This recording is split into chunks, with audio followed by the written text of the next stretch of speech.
Hello, ladies and gentlemen, 'tis I, Michael A. Grimm, aka the Multi-Voice. I have many voices, but one opinion. And today is my review of... Attack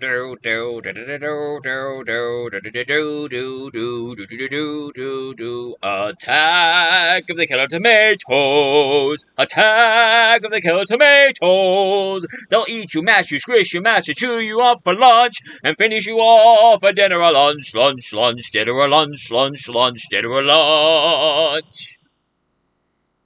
Yeah, I've been holding this franchise out for a while, but I think it's time for me to start reviewing the franchise of Attack of the Killer Tomatoes.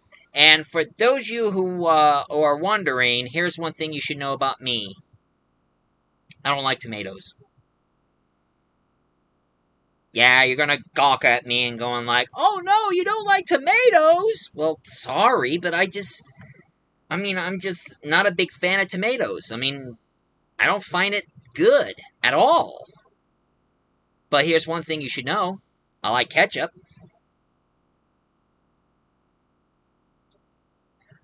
I don't like tomatoes, but I like ketchup. So every time if I'm ready to order a hamburger, I like it on ketchup, not tomatoes.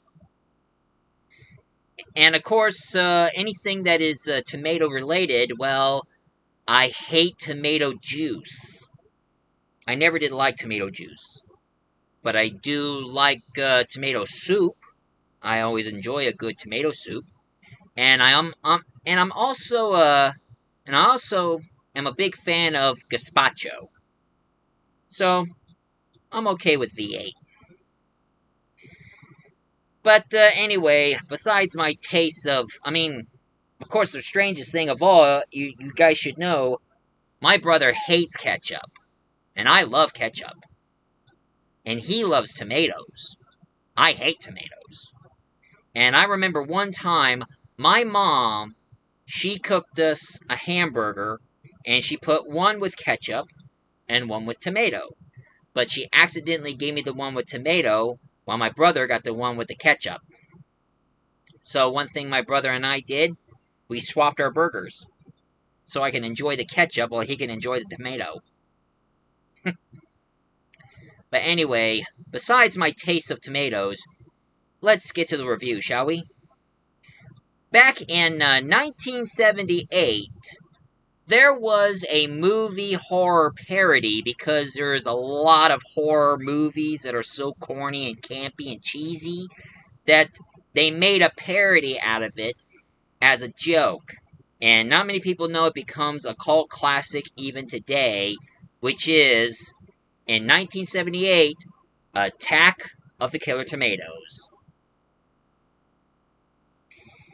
And, one thing I gotta say about the movie, though, in the movie, they show tomatoes, and they just look like normal, average tomatoes.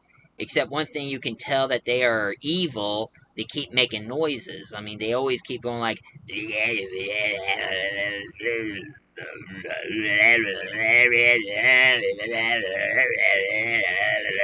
And of course, I've been noticing people been using paper mache to make the tomatoes look bigger and bigger. Which is kind of cool if you ask me. But in the story, we have our hero who goes by the name of Mason Dixon, played by David Miller. He was sent to try to figure out this whole tomato menace. And he has a group of people who joins with him. There is Sam, the master of disguise, who always disguises himself as somebody else. And of course, there is this Olympic gymnast girl who is like a, gymnast expert. And of course, even one who always wears a scuba suit, who is an underwater expert. He always keeps going anywhere that is underwater related and keeps swimming about. And of course, even they have their lieutenant who joined with them, who goes by the name of Wilbur Finletter, played by J. Stephen Peace. And one thing is pretty funny about him, everywhere he goes, he has that torpedo dragging around the ground. So everywhere he goes, you can see that torpedo dragging everywhere. And to make a long story short, I mean, there's a few musical numbers in it and a lot of jokes involved. Until it turns out that the guy who's behind the whole tomato menace, his name is George Wilson, played by Jim Richardson. Turns out that he was behind the whole potato menace in the first place because he made the tomatoes come to life and start eating people because he lives his entire life as a congressman, but one thing that he wants is power. He wanted power and control. Instead of being a congressman for the president, he wanted the whole thing. And of course, the only thing that can one thing that can make the tomato become harmless is that one terrible song ever made called Puberty Love. It goes like, Puberty love, puberty love, puberty love. And all the tomatoes start shrinking and going like,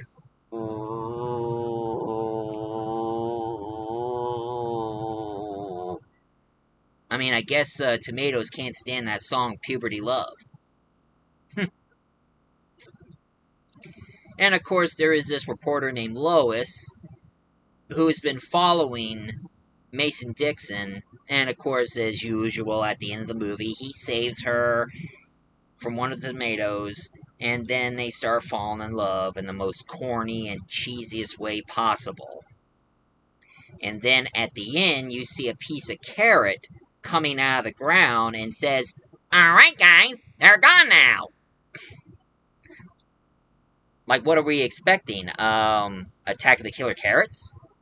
But anyway, after the movie came out in 1978, it took like over a year until 1988.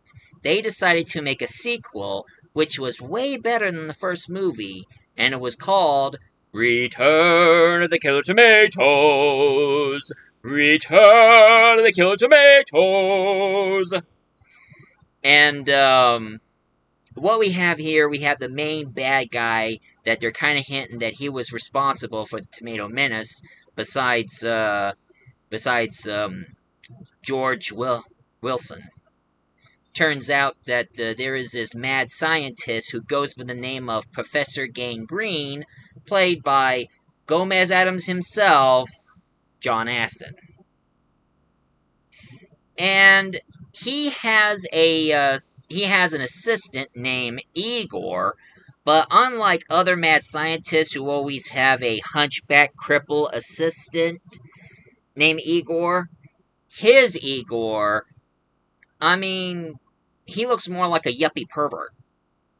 I mean, he's clean cut, has a big smile, and instead of, being a mad scientist assistant, he's more like he wants to be a news reporter. He wants to be the anchorman. And Igor is played by Stephen Lundquist. And of course, John Stephen Peace is in the sequel. And I guess after the first movie, where he was like a soldier saving the world from tomatoes, now in the sequel, he runs a pizza place. And now in the sequel, it turns out that they illegalized tomatoes. So now they're treating tomatoes like they are drugs. All because of the tomato menace from the first movie.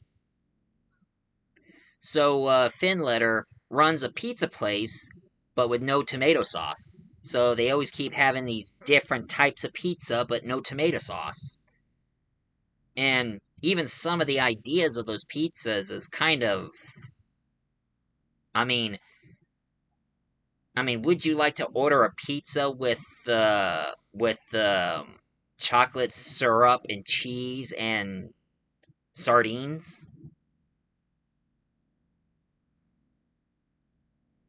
Or trying to order a pizza with extra cheese and olives and pineapples with boysenberry sauce.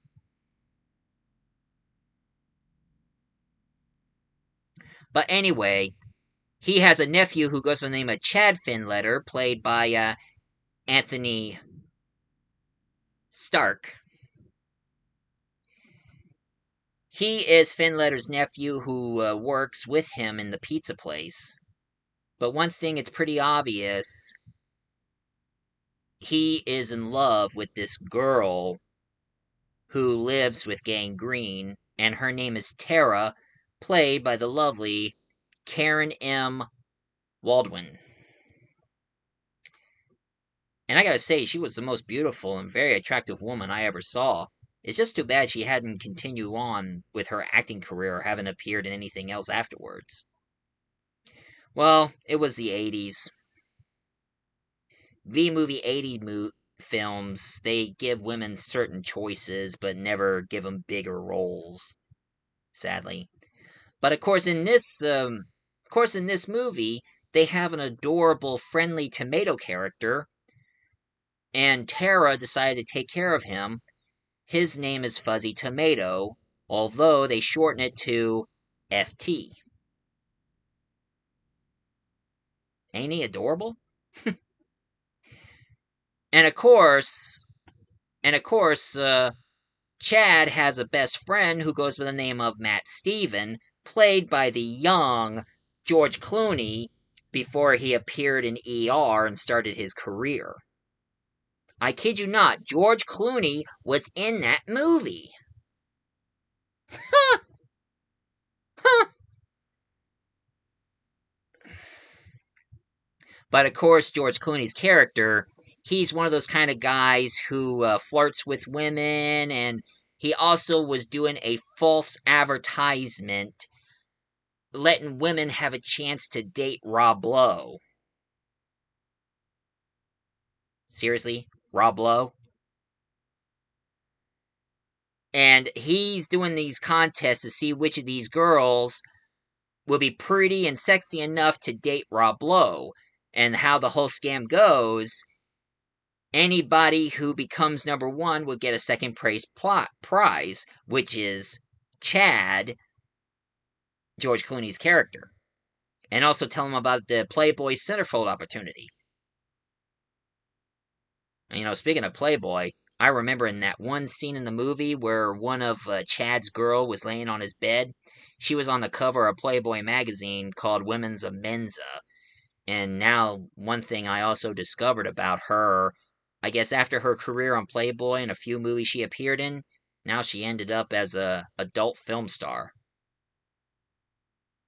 Just throwing that out there, folks.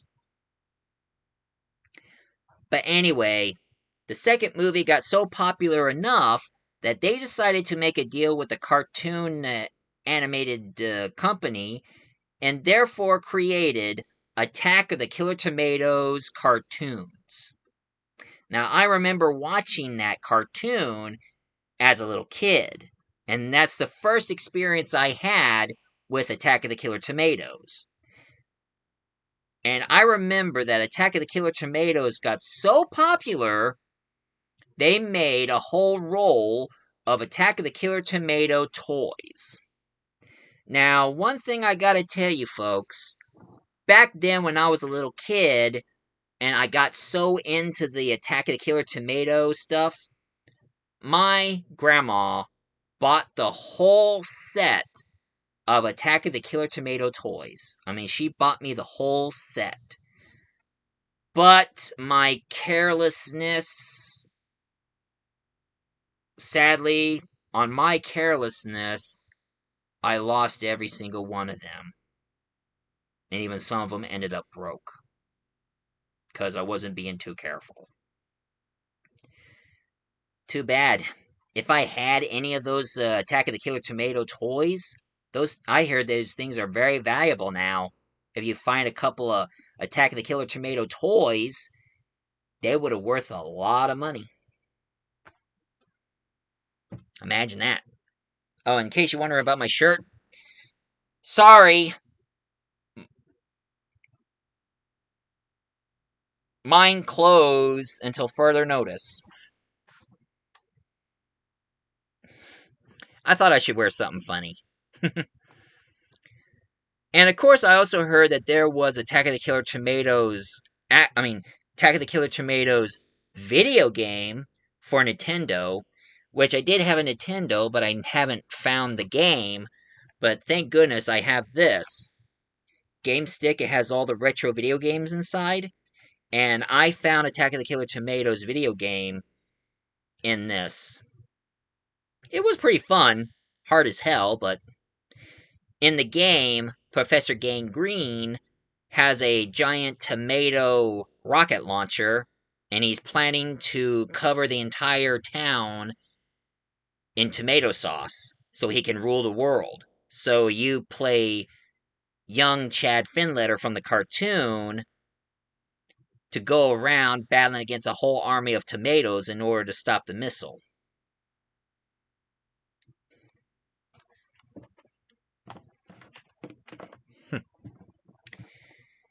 And then after that, they decided to continue on with the Killer Tomato franchise, so they made this movie.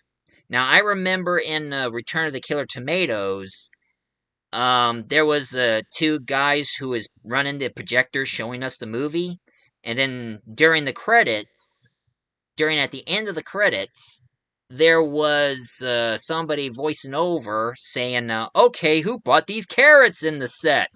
And they're like, "Wait, carrots?" And then those guys get gunned down, and then there's a scene of those two guys getting gunned down, and you see these two carrots carrying guns saying, "There'll be no movies tomorrow." And then you hear Gangrene laughing, saying, "See you in France!" And then we had to wait until they did Killer Tomatoes Strikes Back. In this one, Finletter becomes a police captain, and there is this police detective who is very skeptic with the whole tomato stuff. And some of the tomatoes are looking exactly like the tomato characters from the cartoon. And this police officer thinks that the FT is now becoming a huge celebrity, thinks he's behind this whole tomato stuff, but he starts to realize it's all Gangrene's plan. And then when Gangrene said "See you in France," they finally made this one called Killer Tomato Eats Paris. Eats France. And on this one, FT is back, and they have another new character. Turns out there is this one guy, he shows up in France, meets this beautiful French girl, which I know that she's American because her French accent is a little. In the 80s, not many people practice accents these days. But that's Hollywood for you in the 80s, because one thing I always heard about what goes on in the 80s, when it comes to B movies in the 80s, they don't hire people over talent, they hire people for their looks. So they didn't care if you're being more like Robert De Niro. They rather be more like a true Californian, and don't even care if you can do an accent or not. That's Hollywood for you in the 80s. And of course, even the whole deal with cocaine. Why do you think they done Miami Vice? But anyway, in the story, in the movie, Tomatoes Eat France, turns out that there is this prince of France, and it turns out that this France looks exactly like Igor. So the actor who played Igor in the second movie, Stephen Lundquist, not only that he plays Igor, he also plays the French prince. So the whole deal is they're trying to stop Gangrene for taking over France with his tomatoes and trying to save the prince. So they're trying to save France. And And then after that, there were a lot of talks talking about doing a reboot of Attack of the Killer Tomatoes. And it's been like over a year until today, where now we have a brand new Attack of the Killer Tomatoes Organic Intelligence. So it took this long to make a brand new Attack of the Killer Tomatoes movie? And most of the characters have been recast, except they. Of course, I also heard that they're bringing back good old John Astin, probably playing Gangrene in this one. And another actor I know who also is in it is, of course, Eric Roberts. He's playing the news reporter. And of course, that's one thing about Eric Roberts. He's the king of B-rated movies. He always appears in B-rated movies. Well, that is all I can say for today. So if some of you enjoy my Attack of the Killer Tomatoes review, please leave a comment down below, hit like and subscribe for more, and next week, I'm going to be delving into a certain book that I found on my grandma's bookshelf years ago, and I kept it for all these years. And I think I'm going to review this book, A Necroscope. And for those of you who don't know about Necroscope, it is a body horror cosmic kind of movie. I mean, it's sort of Lovecraftian, but with vampires. And it's a pretty interesting story. I'll tell you more about it in my next review, so stay tuned, because I got a lot of reading to do. Wait a minute. I'm not reading this. I'm a slow reader. One thing I'm going to be doing is I'm listening to the audiobooks. Yeah, I'm listening to the audiobook of Necroscope, so I can get the whole story and also do a review of it. And thanks to AI Gemini, they've been doing a lot of pictures for the characters, so I can show you guys the pictures of the characters in this book.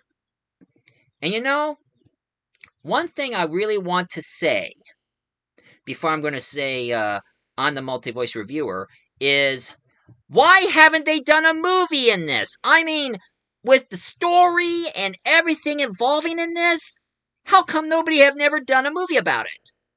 Now, of course, I've heard that somebody's planning, well, actually, not a movie, a TV series, because this is like a very long book, and there's like 16 books of the story out there. So instead of a movie, they should do a TV series and make it more faithful to the book. And also, I've heard they're doing other stuff too with the Necroscope, like doing a video game and whatnot. Well, after what's been going on with PlayStation, I kind of doubt it if they ever going to do a video game of it. But this story is pretty neat. I mean, you guys should look it up yourself. It is a pretty good story. Anyway, I'm the Multi-Voice Reviewer. I remember so I can jog your memory.